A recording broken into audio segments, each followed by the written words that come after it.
दोस्तों, यदि आप भी क्लास 10th का फाइनल परीक्षा 2027 में देने वाले हैं तो अभी के इस क्लास में हम लोग क्लास 10th के लिए हिंदी का एक सा महत्वपूर्ण ऑब्जेक्टिव क्वेश्चन देखेंगे।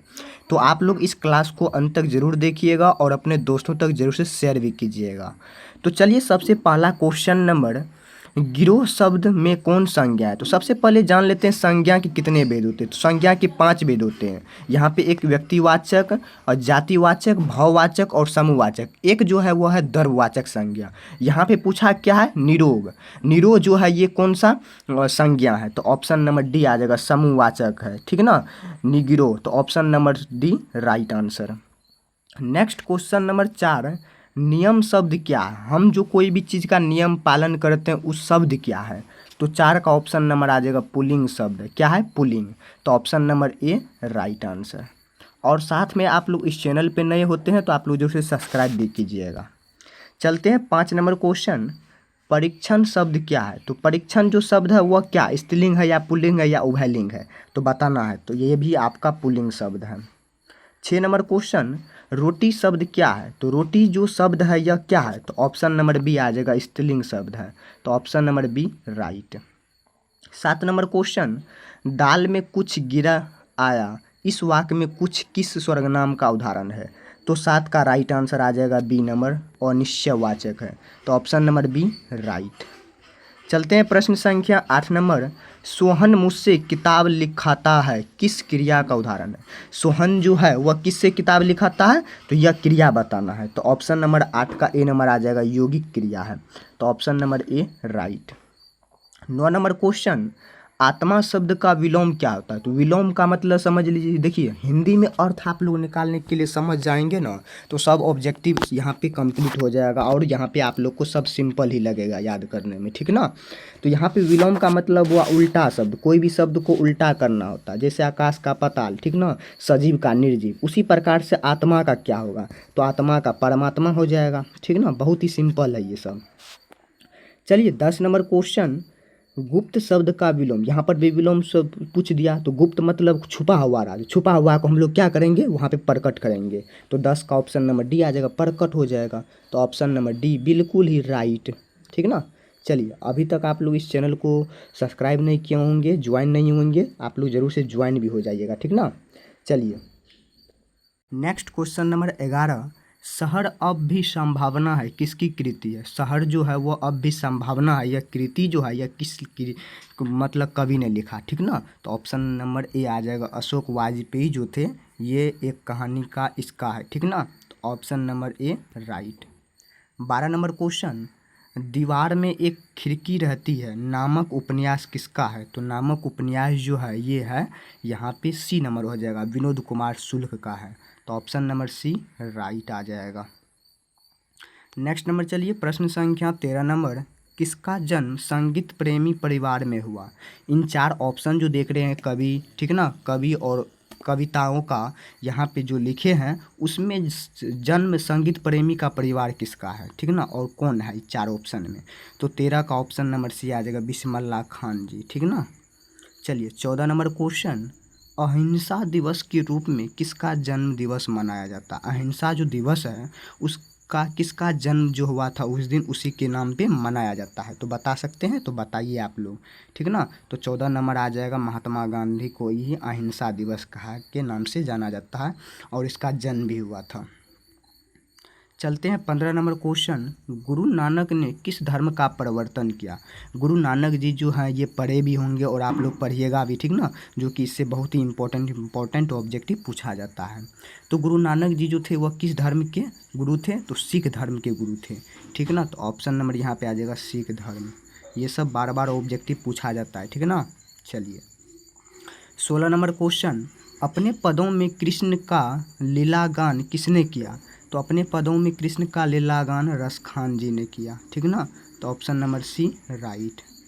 17 नंबर क्वेश्चन, घनानंद की भाषा है। घनानंद जो कवि हैं, कविताएं हैं, कहानीकार हैं, ये जो कवि के जो भाषा है ये कौन से भाषा है। तो 17 का बी नंबर आ जाएगा, ब्रज भाषा के ये कवि हैं। तो option number B right answer. सब कवि का अलग अलग कवि के जैसे लिखा गया है, ब्रज भाषा में लिखा गया है, कोई अवधी में लिखा गया है, कोई खड़ी बोली में लिखा गया है, सबका अलग अलग भाषा है। चलिए नेक्स्ट क्वेश्चन नंबर 18 जो कि बहुत ही इंपॉर्टेंट भी आई है। भारतेंदु युग के कवि कौन है? तो भारतेंदु युग के जो कवि हैं वह कौन है? तो ऑप्शन नंबर ए आ जाएगा प्रेमघन है। तो option number A right. 19 number question, किस कृति पर सुमित्रानंदन पत को भारतीय ज्ञानपीठ पुरस्कार मिला? तो किस कृति पर मिला था? तो 19 का ऑप्शन नंबर आ जाएगा बी चित्ताम्बरा। क्या मिला था? चिदम्बरा से मिला था। Option number B right. 20 number question, निम्न में कौन राष्ट्रीय कवि है? तो इन 4 ऑप्शन में बताना है कौन राष्ट्रीय कवि हैं, ठीक है ना। तो ऑप्शन नंबर 20 का डी हो जाएगा, रामधारी सिंह दिनकर जी जो है ये कौन है? राष्ट्रीय कवि हैं। तो ऑप्शन नंबर डी राइट। चलते हैं प्रश्न संख्या 21 नंबर क्वेश्चन, अत्यंत शब्द में कौन सा उपसर्ग है? तो उपसर्ग सबसे पहले समझ लीजिए, ठीक है ना। इसमें 2 प्रकार के भेद होते हैं, ठीक है ना। तो एक होता है उपसर्ग, एक होता है प्रत्यय। तो यहाँ पे उपसर्ग का मतलब हुआ क्या? जो शब्द के पहले उच्चारण बने, ठीक ना, जो शब्द का पहला मीनिंग बने वही हमारा क्या कहलाएगा? उपसर्ग। देखिए जैसे यहाँ पे अत्यंत है तो अत्यंत का क्या आ जाएगा? अति जोड़ यंत। तो ऑप्शन नंबर 21 का यहाँ पे ए नंबर हो जाएगा, ठीक है ना। उच्चारण के हिसाब से यहाँ पे बोलना है, ठीक ना। फर्स्ट स्टेप में क्या आ जाएगा? उपसर्ग में क्या आ जाएगा? पहला वाला अंक।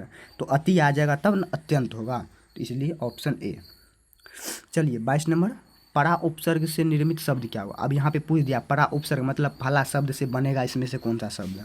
तो यहाँ पे आ जाएगा क्या? 22 का सी नंबर आ जाएगा, ठीक है ना। तो यहाँ पे पराभव, क्योंकि यहाँ पे परा एक साइड उच्चारण बन रहा है और भव एक साइड उच्चारण बन रहा है, तो इसलिए यहाँ पे इसका राइट आंसर पराभव आ जाएगा। चलिए 23 नंबर क्वेश्चन, सजावट शब्द में कौन सा प्रत्यय है? तो उपसर्ग आप लोग समझ लिए बहुत ही अच्छे प्रकार से। तो अब प्रत्यय समझ लीजिए। प्रत्यय का मतलब जस्ट उसी का अपोजिट, मतलब उल्टा हुआ। वहाँ पे शुरू वाला को देखना पड़ता था, यहाँ पे अंत वाला को देखेंगे। तो सजावट, वट आ रहा है ना, सजावट। तो यहाँ पे ऑप्शन नंबर आ जाएगा सजावट। आवट आ रहा है ना, तो ऑप्शन डी आ जाएगा, ठीक ना। तो इसका डी नंबर, क्यों? हमारा मुख जो है वह किस प्रकार से उच्चारण दे रहा है प्रत्यय को बनाने के लिए, उपसर्ग को बनाने के लिए, तो उसी प्रकार से हम लोग यहाँ पे लिखेंगे। तो सजावट, सजावट आ रहा है ना, अंतिम उच्चारण बन के आवट, इस प्रकार से मारना है। तो आप लोग को कहीं पे भी दिक्कत नहीं होगा, ठीक है ना। चलिए नेक्स्ट नंबर में चलते हैं। 24 नंबर, खिलाड़ी शब्द में प्रत्यय क्या है? खिलाड़ी शब्द में प्रत्यय बताना है, तो अंत वाला उच्चारण बनाना है। खिलाड़ी, आरी आ रहा है ना, आरी। तो 24 का भी सी नंबर हो जाएगा, ठीक है ना, आरी। देखिए बहुत ही सिंपल है, आप लोग समझ चुके होंगे।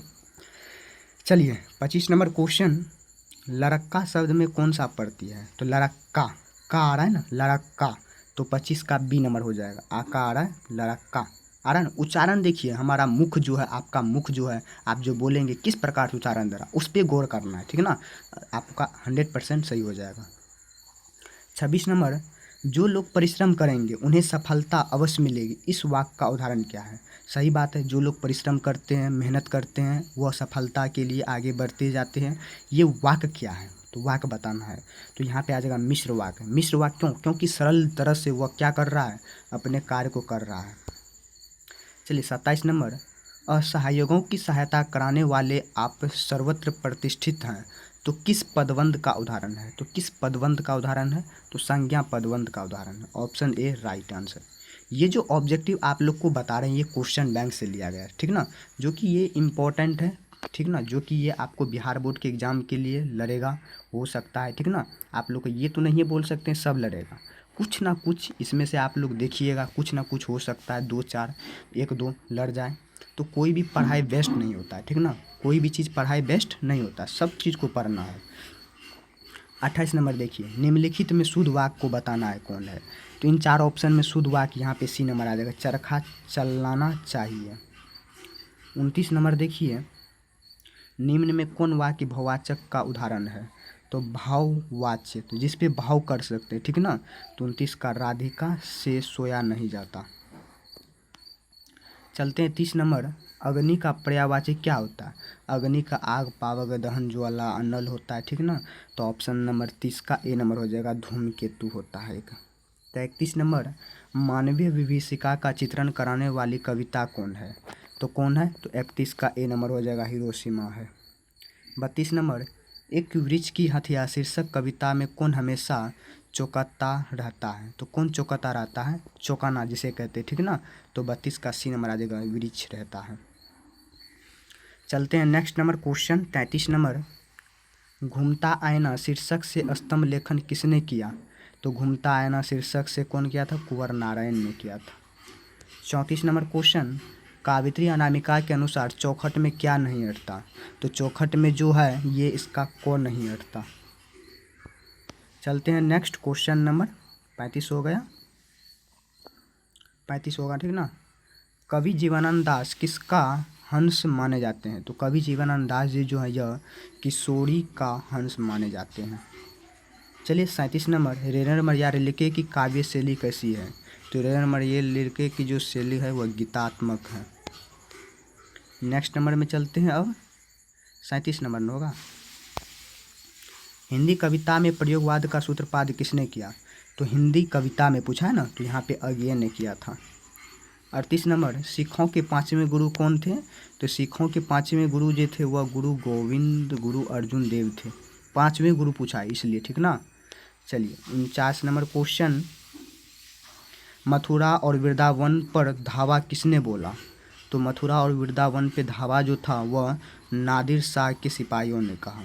एक देख लीजिए 40 नंबर। रसखान किस छंद में सिद्ध थे? तो रसखान जो थे वह सवैया में, ठीक है ना, सवैया में सिद्ध थे। तो ऑप्शन नंबर यहाँ पे डी नंबर मारना है। तो यहाँ पे डी नंबर देख लीजिए, इस प्रकार से डी नंबर होगा, ठीक ना। डी नंबर आप लोग को मार लेना है। तो अभी के इस क्लास में आप लोग को ये 40 इंपॉर्टेंट ऑब्जेक्टिव हिंदी का रहा, जो कि मोस्ट इम्पॉर्टेंट VVI है 2027 के एग्ज़ाम के लिए। तो आप लोग इस क्लास को अंत तक ज़रूर देखिएगा और अपने दोस्तों तक ज़रूर से शेयर भी कीजिएगा। और चैनल पे नए होंगे तो आप लोग ज़रूर से सब्सक्राइब भी कर लीजिएगा। चलिए मिलते हैं नेक्स्ट क्लास में नेक्स्ट टॉपिक के साथ।